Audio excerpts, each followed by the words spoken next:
Täna vaatame sügavale sisse meie kaasaegsesse digikultuuri ja selle ühte kõige teravamasse kriitikasse. Tundub, et oleme jõudnud ajastusse, kus välimus pole enam lihtsalt osa elust, vaid on muutunud selle absoluutseks keskpunktiks. Uurimegi seda nähtust nüüd lähemalt. Ja see on ikka päris karm väide, eks? Aga see tabab otse naelapea pihta. See, millest me räägime, pole enam lihtsalt mingi mööduv trend. Ei, see on meie ühiskonna ja isegi majanduse uus alustala. Mõtle korraks sellele.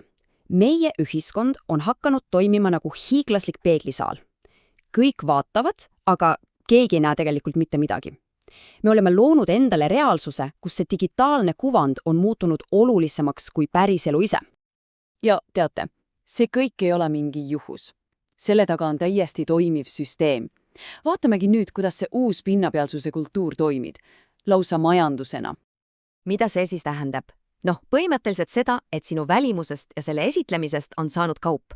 Sinu väärtus pole enam see, mida sa teed või mida sa tead, vaid see, kui hea sa välja näed seda tehes. See on ju täielik väärtuste pea peale pööramine. Oskus kriitiliselt mõelda on asendunud oskusega luua pilt, mis kogub laike. Panus ühiskonda on asendunud panusega oma sotsiaalmeediavoogu. Ja need on selle uue majanduse väga reaalsed tagajärjed.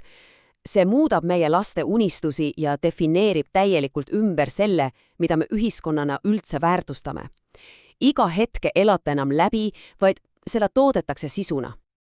Edevus on ju alati olnud osa inimloomusest, aga nagu see kohandatud tsitaat ütleb, isegi filosoofid nagu Nietzsche ei osanud ette kujutada, et ühest inimlikust nõrkusest saab ühel päeval lausa kasumlik majandusmudel. Edevust ei taluta enam, vaid seda lausa julgustatakse ja premeeritakse. Okei, see oli siis see ühiskondlik pool, aga nüüd lähme sügavamale.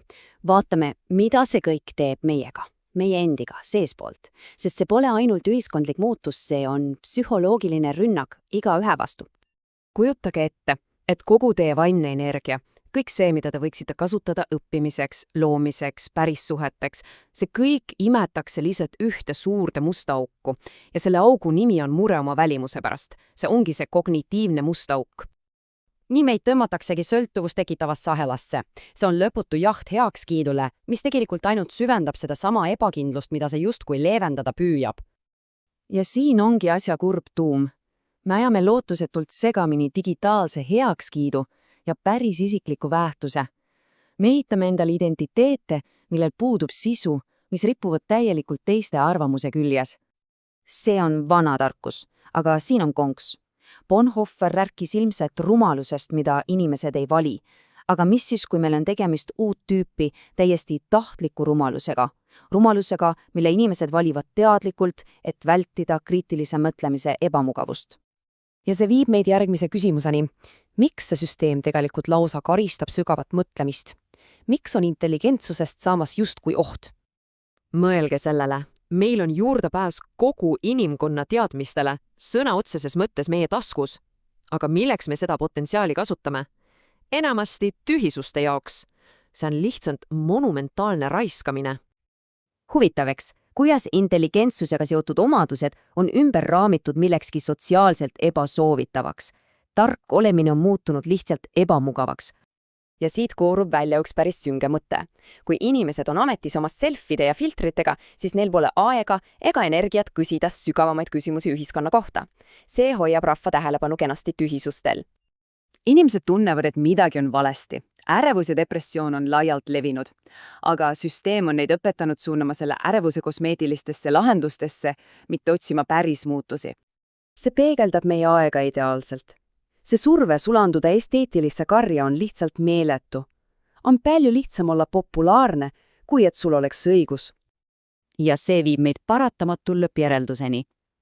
Mis juhtub eluga, mis on ehitatud nii ajutisele vundamendile, sest see vundament paratamatult mureneb. Ja see seab meid silmitsi vältimatu reaalsusega. Me kõik vananeme. Aga me elame kultuuris, mis kummardab noorust. Füüsiline ilu on kaduv. See on lihtsalt fakt.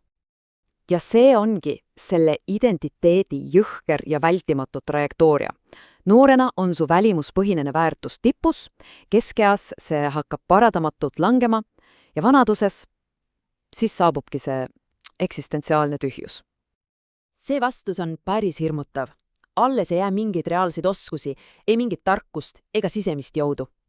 Ainult tühi kest, mis avastab liiga hilja, et on ehitanud oma maja liivale.